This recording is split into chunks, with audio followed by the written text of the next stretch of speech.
नमस्कार मित्रों।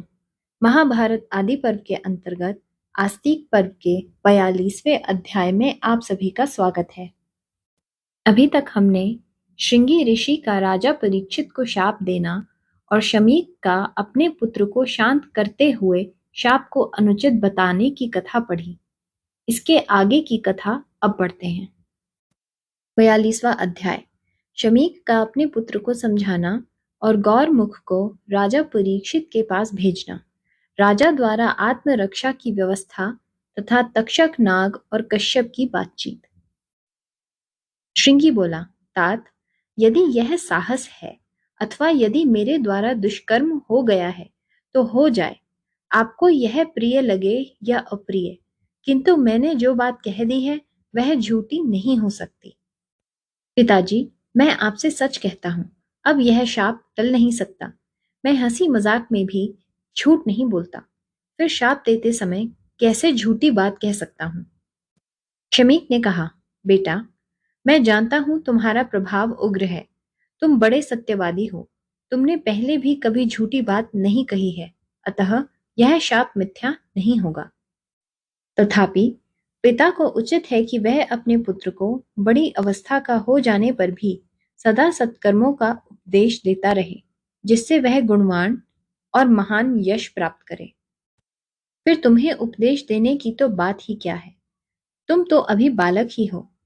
तुमने सदा तपस्या के द्वारा अपने को दिव्य शक्ति से संपन्न किया है। जो योग जनित ऐश्वर्य से संपन्न हैं, ऐसे प्रभावशाली तेजस्वी पुरुषों का भी क्रोध अधिक बढ़ जाता है। फिर तुम जैसे बालक को क्रोध हो, इसमें कहना ही क्या है। किंतु यह क्रोध धर्म का नाशक होता है, इसलिए धर्मात्माओं में श्रेष्ठ पुत्र, तुम्हारे बचपन और दुस्साहसपूर्ण कार्य को देखकर मैं तुम्हें कुछ काल तक उपदेश देने की आवश्यकता समझता हूँ। तुम मन और इंद्रियों के निग्रह में तत्पर होकर जंगली कंद मूल फल का आहार करते हुए इस क्रोध को मिटाकर उत्तम आचरण करो। ऐसा करने से तुम्हारे धर्म की हानि नहीं होगी। क्रोध प्रयत्नशील साधकों के अत्यंत दुख से उपार्जित धर्म का नाश कर देता है। फिर धर्महीन मनुष्यों को अभीष्ट गति नहीं मिलती है। शम, मनोनिग्रह ही क्षमाशील साधकों को सिद्धि की प्राप्ति करने वाला है। जिनमें क्षमा है, उन्हीं के लिए यह लोक और परलोक दोनों कल्याणकारक हैं। इसलिए तुम सदा इंद्रियों को वश में रखते हुए क्षमाशील बनो। क्षमा से ही ब्रह्मा जी के निकटवर्ती लोक में जा सकोगे।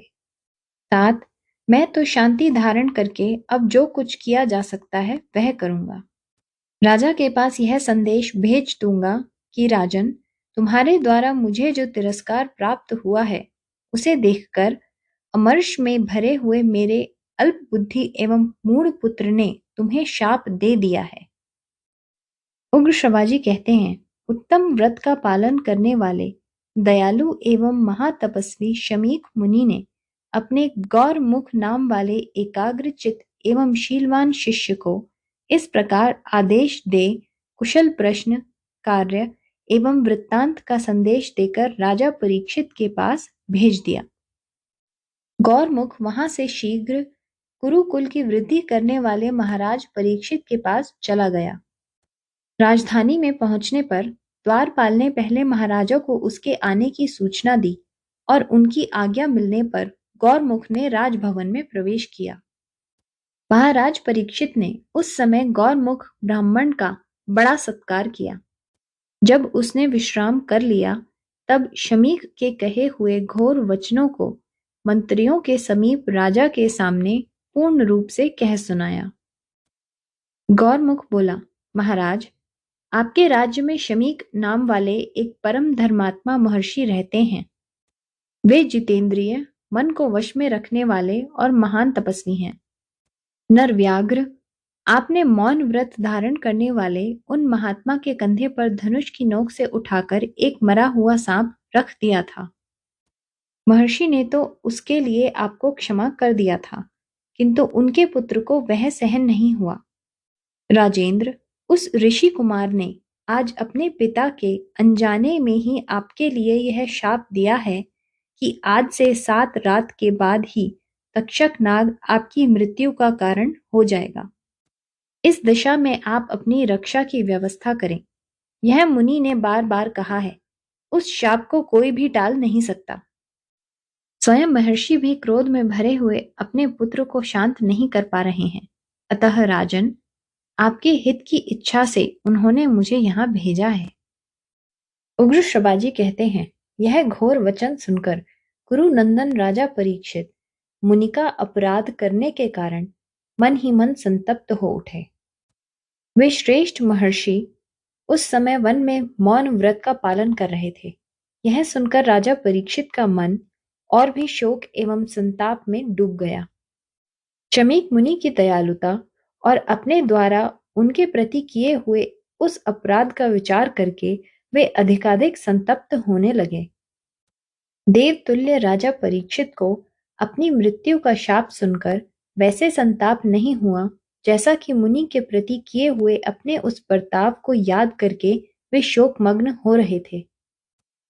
तदंतर राजा ने यह संदेश देकर उस समय गौरमुख को विदा किया कि भगवान शमीक मुनि यहाँ पधारकर पुनः मुझ पर कृपा करें। गौरमुख के चले जाने पर राजा ने उद्विग्न चित्त हो मंत्रियों के साथ गुप्त मंत्रणा की। मंत्र तत्व के ज्ञाता महाराज ने मंत्रियों से सलाह करके एक ऊंचा महल बनवाया जिसमें एक ही खंभा लगा था। वह भवन सब ओर से सुरक्षित था। राजा ने वहां रक्षा के लिए आवश्यक प्रबंध किया। उन्होंने सब प्रकार की औषधियां जुटा लीं और वैद्यों तथा मंत्र सिद्ध ब्राह्मणों को सब ओर नियुक्त कर दिया। वहीं रहकर वे धर्मज्ञ नरेश सब ओर से सुरक्षित हो मंत्रियों के साथ संपूर्ण राज कार्य की व्यवस्था करने लगे। उस समय महल में बैठे हुए महाराज से कोई भी मिलने नहीं पाता था। वायु को भी वहां से निकल जाने पर पुनः प्रवेश के समय रोका जाता था। 7वां दिन आने पर मंत्र शास्त्र के ज्ञाता द्विज श्रेष्ठ कश्यप राजा की चिकित्सा करने के लिए आ रहे थे। उन्होंने सुन रखा था कि भूप शिरोमणि परीक्षित को आज नागों में श्रेष्ठ तक्षक यमलोक पहुंचा देगा। अतः उन्होंने सोचा कि नागराज के डसे हुए महाराज का विष उतारकर मैं उन्हें जीवित कर दूंगा। ऐसा करने से वहां मुझे धन तो मिलेगा ही, लोकोपकारी राजा को जिलाने से धर्म भी होगा। मार्ग में नागराज तक्षक ने कश्यप को देखा। वे एक चित्त हो हस्तिनापुर की ओर बढ़े जा रहे थे। तब नागराज ने बूढ़े ब्राह्मण का वेश बनाकर मुनिवर कश्यप से पूछा, आप कहाँ बड़ी उतावली के साथ जा रहे हैं और कौन सा कार्य करना चाहते हैं? कश्यप ने कहा, कुरुकुल में उत्पन्न शत्रुदमन महाराज परीक्षित को आज नागराज तक्षक अपनी विषाग्नि से दग्ध कर देगा। वे राजा पांडवों की वंश परंपरा को सुरक्षित रखने वाले तथा अत्यंत पराक्रमी हैं। अतः सौम्य अग्नि के समान तेजस्वी नागराज के डस लेने पर उन्हें तत्काल विष रहित करके जीवित कर देने के लिए मैं जल्दी जल्दी जा रहा हूं। तक्षक बोला, ब्राह्मण, मैं ही वह तक्षक हूं। आज राजा को भस्म कर डालूंगा। आप लौट जाइए। मैं जिसे डस लूं उसकी चिकित्सा आप नहीं कर सकते। कश्यप ने कहा, मैं तुम्हारे डसे हुए राजा को वहां जाकर विष से रहित कर दूंगा। यह विद्या बल से संपन्न मेरी बुद्धि का निश्चय है। इस प्रकार श्री महाभारत आदि पर्व के अंतर्गत आस्तिक पर्व में काश्यपागमन विषयक 42वां अध्याय पूरा हुआ। मित्रों, इसके आगे की कथा अब अगली कड़ी में पढ़ते हैं। धन्यवाद।